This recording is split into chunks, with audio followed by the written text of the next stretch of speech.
Dzień dobry. W poprzednim filmie mówiłem o tym, że w mediacji, podobnie jak w negocjacjach, coraz częściej sięgamy po narzędzia, które pozwalają lepiej zrozumieć to, co dzieje się wewnątrz człowieka, a nie tylko między ludźmi. Dziś chcę skupić się na częściach, czyli jednym z kluczowych pojęć modelu Internal Family Systems.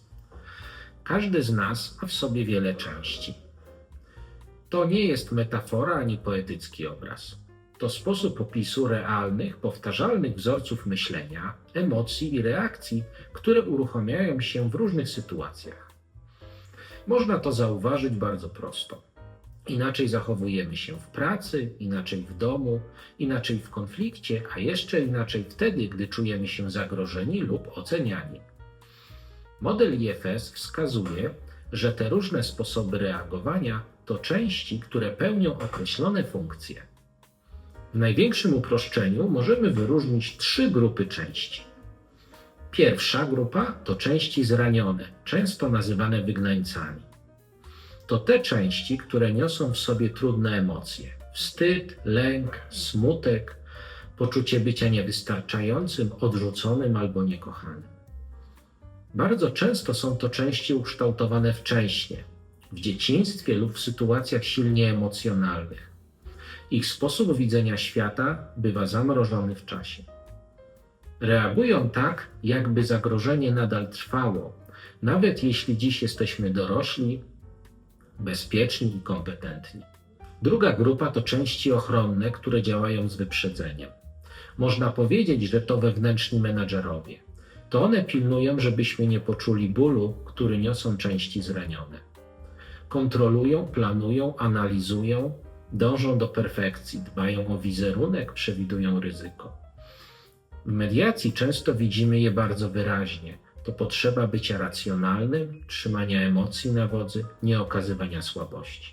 Trzecia grupa to części reagujące w sytuacji kryzysowej. One uruchamiają się wtedy, gdy ochrona zawodzi, a zranienie zaczyna się przebijać. Ich działania bywają gwałtowne albo impulsywne. Wybuch złości, wycofanie, odcięcie emocjonalne, ucieczka, atak, czasem zachowania autodestrukcyjne.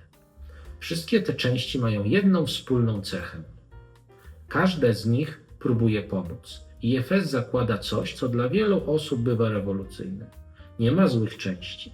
Są tylko części, które działają w sposób skrajny albo nieaktualny. To bardzo ważne w kontekście mediacji, bo kiedy mediator lub strona konfliktu widzi czyjeś zachowanie wyłącznie jako problem, manipulację albo złą wolę, dialog się zamyka. Kiedy zaczynamy widzieć zachowanie jako działanie części, pojawia się ciekawość, a ciekawość otwiera przestrzeń do rozmowy. Istotnym jest także to, iż części bardzo się polaryzują. Walczą ze sobą wewnątrz jednej osoby. Jedna część nie chce walczyć do końca, druga chce mieć spokój za wszelką cenę, jedna chce powiedzieć wszystko, druga chce się wycofać i zniknąć. W mediacji bardzo często mamy do czynienia z konfliktem zewnętrznym, który jest tylko odbiciem konfliktu wewnętrznego. W opisie filmu znajdziesz link do medytacji, która pomaga w odnalezieniu swoich części. W kolejnym filmie opowiem o tym, co w IFS jest kluczowe.